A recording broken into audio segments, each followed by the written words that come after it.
treatments available or surgeries or just different things that can guide people through these? Because, even when we're talking about seizures, people who may have not even experienced them before, we understand how crazy they could be, for somebody's life, how debilitating they could be. So when we're talking about this, could you maybe talk about the impact that epilepsy or seizures could have on someone's daily life, maybe in terms of work or driving or even just social activities? Could you kind of talk a little bit about this topic here? So the impact is significant, emotional to social to economical.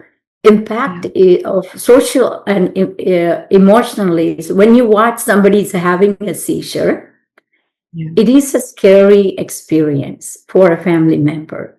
And typically seizure lasts for the 30 seconds to 90 seconds. But every time you ask a family member, they would say it lasted 5 minutes. If a seizure is ongoing for 5 minutes, it's detrimental to the brain, can cause permanent damage. But in their mind, it seemed like it lasted forever. It's a traumatic experience.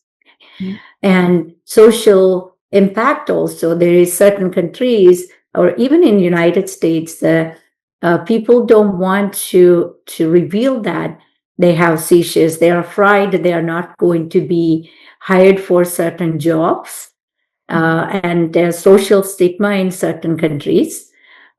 Just because they are taking medication, they could be tired, and that could be considered as something effect from the seizure.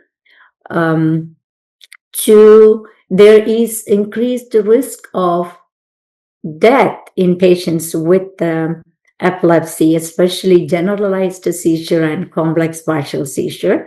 In particular, more nocturnal seizures. The seizure comes at nighttime.